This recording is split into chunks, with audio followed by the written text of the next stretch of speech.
Renault Captur.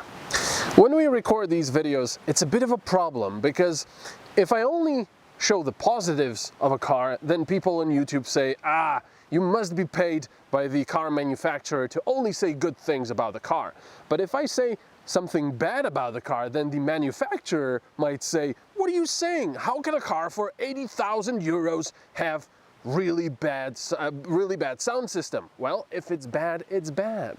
But at Renault, they actually listen to our critique. So what happened? With Renault cars, we always had a problem because they had small engines like the 1.6 liter in the Talisman, for example.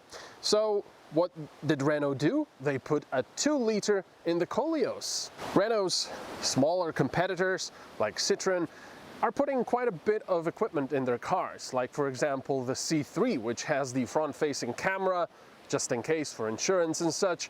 Although that stuff doesn't work anyway. I couldn't connect for the life of me, and I'm not computer illiterate. Or for example with the Cactus, where it's got the air bump, but that just means they don't have money for alloys, so they put plastic on there. So anyway, with the Captur, they actually put in quite a lot of equipment.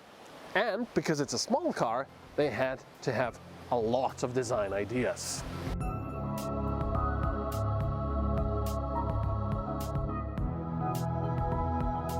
Captur is Renault's smallest crossover, for people who don't want a big car but still want an SUV, because that's just popular these days.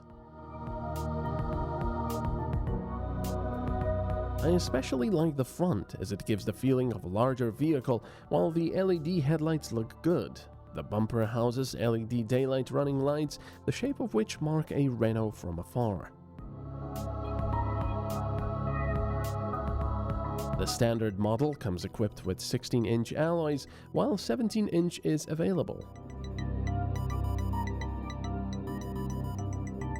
Brake lights are facelifted as well and sport some interesting details, as if someone chopped them up. Cool.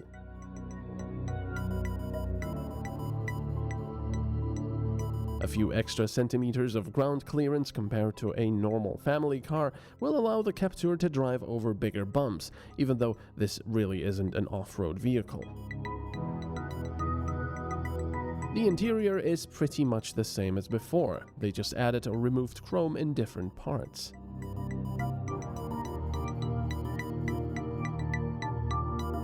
The gear lever is different as well. Perhaps some people disliked holding something round in their hands. An optional extra is the sunroof, which is big enough to bask the interior with more sunlight on sunny days.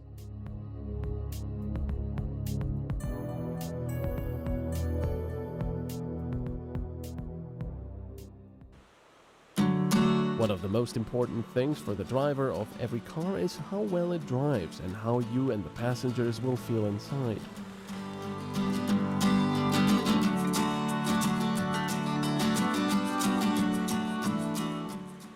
I was talking about how much equipment this car has before. And it's true, it's a small car, but it has, well, quite a lot of stuff. For example, at the front I've got full LED headlights. I've got a leather-wrapped multifunctional steering wheel. I've got this infotainment touchscreen which has navigation and everything you'd want.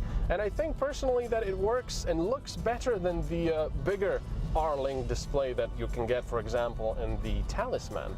I also have a pretty large sunroof, so yeah, lots of nice stuff. I also have the heated seats, for example, which are nice in these cold times. So any minuses? Well, maybe this center armrest.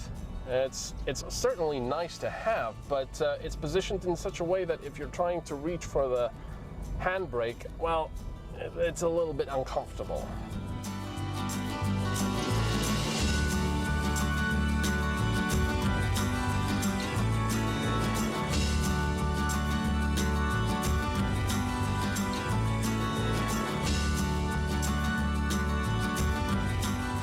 So this car then is perfect for retired people, I guess, with grandchildren. So you can give your grandchild who's just gotten his driving license this car on Friday, and he'll look cool because he's got LED lights at the front, and he'll be able to boast to his friends, look at me, I can connect my phone to this infotainment touchscreen and listen to the latest music. And then he'll bring it back on Friday evening or Saturday morning, so the retired gentlemen and ladies can go and enjoy their time with this car. I don't know, in some mountains, go hiking, because of course this is a crossover and it's got a little more ground clearance.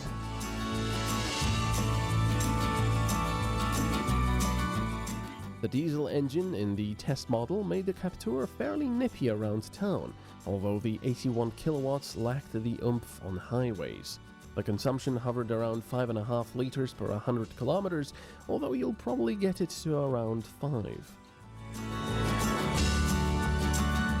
The base model will cost you 16,000 euros, while the top-of-the-line Iniziale Paris and all optional extras will have your wallet lose weight in the tune of 24,000 euros.